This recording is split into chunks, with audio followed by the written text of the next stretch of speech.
Hello dear students, welcome to Falcon computer academy. मैं हूं केवल विजय और मैं आज आपके लिए लेके आया हूं 15 इम्पोर्टेड शॉर्ट कीज़ की वीडियो। ये वीडियो उन तमाम लोगों के लिए है जो कंप्यूटर पे काम कर रहे हैं या कंप्यूटर पे काम करना चाहते हैं। इन कीज़ की मदद से आप अपने काम को आसानी से सरअंजाम दे सकते हैं। तो लेक्चर स्टार्ट करने से पहले अगर आप मेरे चैनल पे नए हैं तो मेरे चैनल को सब्सक्राइब करें और बेल के आइकन पे क्लिक करें ताकि मेरी आने वाली जितनी भी वीडियोस हैं उनकी नोटिफिकेशन आप तक बआसानी पहुंच सके।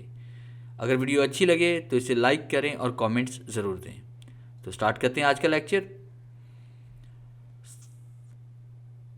सबसे पहले हम बात करेंगे विंडोज़ प्लस सी की के बारे में। इसके ज़रिए आप यहाँ पे ओपन चार्म्स ओपन कर सकते हैं। जैसे आप कीबोर्ड से विंडो और सी प्रेस करेंगे तो आप देखिए यहाँ पे आपके पास एक तो टाइम शो हो जाएगा कि टाइम क्या है, और उसके बाद यहाँ पे आज की डेट और डे भी शो होगा, और साथ में यहाँ पे सर्च, शेयर, स्टार्ट का बटन, जो जो डिवाइसेस कनेक्टेड हैं वो शो होगी, और उसके बाद सेटिंग यहाँ पे ओपन हो जाएगी। और उसके बाद हम नेक्स्ट की के बारे में बात करेंगे, विंडो डी। विंडो डी से क्या होगा कि आपके पास जितने भी प्रोग्राम ओपन होते हैं, अगर आप उसे मिनिमाइज़ करना चाहते हैं या अपनी डेस्कटॉप को शो करवाना चाहते हैं तो उसके लिए हम कीबोर्ड से विंडो प्रेस करेंगे और डी प्रेस करेंगे। इससे क्या होगा, आपके पास आपका डेस्कटॉप ओपन हो जाएगा। उसके बाद नेक्स्ट कमांड हम पढ़ने वाले हैं इसमें, विंडो ई। विंडो ई से क्या होगा, आप अपने माई कंप्यूटर को, माई पीसी को ओपन कर सकते हैं। जैसे कीबोर्ड से आप विंडो ई प्रेस करेंगे तो आपका माई कंप्यूटर ओपन हो जाएगा।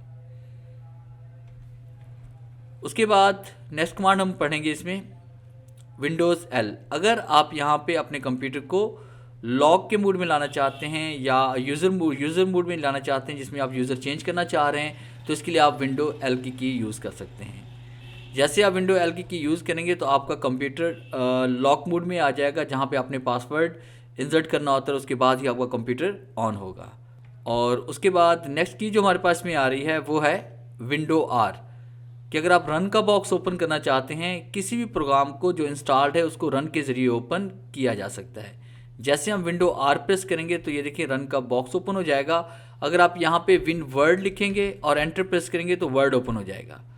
अगर आप विंडो आर प्रेस करने के बाद यहाँ पे एक्सेल लिखेंगे तो एक्सेल ओपन हो जाएगा। अगर यहाँ पे पावर पीएनटी लिखेंगे तो पावर पॉइंट ओपन हो जाएगा। अगर आप यहाँ पे CALC लिखेंगे और एंटर प्रेस करेंगे तो आपके पास कैलकुलेटर ओपन हो जाएगा। तो इसी तरह से हम किसी भी प्रोग्राम को यहाँ से रन कर सकते हैं। उसके बाद नेक्स्ट कमांड इसमें आ रही है, विंडोज़ यू। आप जैसे यहाँ पे विंडोज़ यू कमांड प्रेस करेंगे Always तो आपके scan this सामने यहाँ section. पे मैग्नीफायर के ये बॉक्स ओपन हो जाएगा, ईज ऑफ एक्सेस सेंटर का। यहाँ पे आप क्लिक जैसे हम करेंगे तो यहाँ पे आप किसी भी स्क्रीन को करीब से आप देख सकते हैं। आप जैसे यहाँ पे स्टार्ट नरेटर पे क्लिक करेंगे तो इसमें क्या होगा कि आप जैसे किसी भी प्रोग्राम को ओपन करते हैं, किसी भी विंडो को ओपन करेंगे तो उसके बारे में आपको ये बोल के बताएगा। उसके Start बाद अगर आप magnifier. कीबोर्ड को देखना चाहते हैं तो स्टार्ट कीबोर्ड Start पे on क्लिक screen करेंगे, आपके keyboard. पास एक कीबोर्ड आ जाएगा। इसको भी आप यहाँ से ऑपरेट कर सकते हैं सारी कीज़ को। उसके बाद यहाँ पे अगर हम यहाँ पे सेटअप हाई कंट्रास्ट सेट करना चाहते हैं वो भी यहाँ से हम कर सकते हैं। तो बहुत ज़बरदस्त ये कमांड है, इसको ज़रूर अप्लाई कीजिएगा। और नेक्स्ट कमांड हम पढ़ने जा रहे हैं, विंडो एफ़। जैसे हम यहाँ पे विंडो एफ़ प्रेस करेंगे तो आपके सामने यहाँ पे सर्च का बॉक्स ओपन हो जाता है, जो फाइल्स वगैरह को सर्च करने के काम आता है। और उसके बाद नेक्स्ट जो शॉर्ट की हमारे पास है वो है विंडो ब्रेक, कि अगर आप देखना चाहते हैं माई कंप्यूटर की प्रॉपर्टी और आप जानना चाहते हैं कि आपके कंप्यूटर में कितनी जीबी की रैम लगी हुई है, प्रोसेसर कौन सा है, सिस्टम कौन सा है, उसके अलावा विंडो कौन सी इंस्टॉल की हुई है, रजिस्टर्ड है नहीं है, तो उसके लिए आप विंडो और कीबोर्ड से आपने ब्रेक की कमांड को प्रेस करना है। तो आपके सामने यहाँ पे माई कंप्यूटर की प्रॉपर्टी ओपन हो जाती है। तो यहाँ पे आप देख सकते हैं कि आपके पास में रैम कौन सी इंस्टॉल्ड है, उसके बाद आपके प्रोसेसर कौन सा लगा हुआ है, ये सारा आप यहाँ से देख सकते हैं। उसके बाद नेक्स्ट कमांड आपस में आ रही है, विंडोज़ एम। विंडोज़ एम भी विंडोज़ डी की तरह काम करती है, कि विंडो डी जैसे प्रेस करेंगे डेस्कटॉप शो होता है, और विंडो एम प्रेस करने से जितने भी प्रोग्राम आपके पास ओपन होते हैं वो मिनिमाइज़ हो जाते हैं। जैसे आप देखिए विंडो एम में प्रेस करूँगा तो ये सारे प्रोग्राम आपके मिनिमाइज होके टास्क बार पे आ जाते हैं। Windows M. Control shift N. अगर आपके पास कोई ड्राइव ओपन है या कोई सब फोल्डर ओपन है और उसके अंदर आप न्यू एक फ़ोल्डर क्रिएट करना चाहते हैं, तो उसके लिए आप कंट्रोल शिफ्ट और एन प्रेस करेंगे। जैसे आप देखिए मैं यहाँ पे माई कंप्यूटर ओपन करता हूँ विंडो ई प्रेस करके, और उसके बाद मैं यहाँ पे चला जाता हूँ ई ड्राइव में, और उसके बाद जैसे मैं यहाँ पे जैसे कंट्रोल शिफ्ट और एन प्रेस करेंगे तो यहाँ पे एक न्यू फोल्डर आपके पास बन जाएगा, ये देखिए। तो उसके बाद आप फोल्डर को यहाँ पे नाम वगैरह दें और एंटर प्रेस करें। इसके अंदर मज़ीद फोल्डर बनाना चाहते हैं तो कंट्रोल शिफ्ट एन प्रेस करेंगे तो यहाँ पे एक और फोल्डर भी आपको मिल जाएगा। तो इस तरह से यहाँ पे हम फोल्डर क्रिएट कर सकते हैं। उसके बाद नेक्स्ट कमांड हम पढ़ने जा रहे हैं इसमें आल टैब। आल टैब में क्या होता है कि आप एक प्रोग्राम से दूसरे प्रोग्राम में जा सकते हैं, स्विच कर सकते हैं एक विंडो से दूसरे विंडो में। जैसे आप मेरे पास वर्ड भी ओपन है, एक्सेल भी है, पावर पॉइंट भी है, तो मैं एक प्रोग्राम से दूसरे प्रोग्राम में जाना चाहता हूँ तो आल्ट और टैब का यूज़ करेंगे। देखें यहाँ से एक विंडो से आप दूसरी विंडो में जा सकते हैं।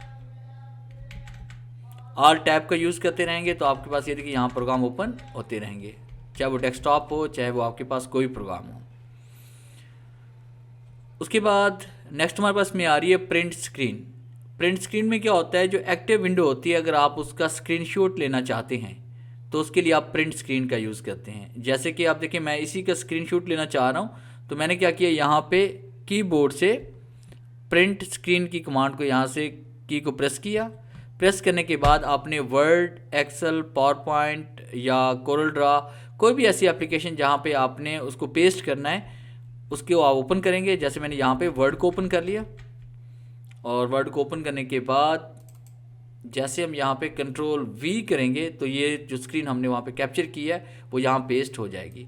और बाद में इसके ऊपर राइट क्लिक करके आप सेव एज पिक्चर करेंगे, और उसके बाद आपने यहाँ पे इसको पाथ दे देना है। जैसे मैंने इसको पाथ दे दिया यहाँ पे डेस्कटॉप, और इसको सेव करें जेपीजी में, और यहाँ पे हम इसको सेव कर लेते हैं। विंडो डी प्रेस करके मैं इसको दिखा देता हूँ कि पिक्चर हमारे पास डेस्कटॉप पे ये देखें सेव हो चुकी है। इस तरह से आप इसका स्क्रीनशॉट भी ले सकते हैं। उसके बाद नेक्स्ट कमांड हम पढ़ने जा रहे हैं F1। F1 आप किसी भी एक्टिव विंडो की हेल्प लेना चाहते हैं, जैसे आपके पास वर्ड ओपन है, एक्सेल है, पावर पॉइंट है, या कोई भी प्रोग्राम आपके पास ओपन है, अगर आप उसमें हेल्प लेना चाहते हैं तो आपने F1 की प्रेस करनी है।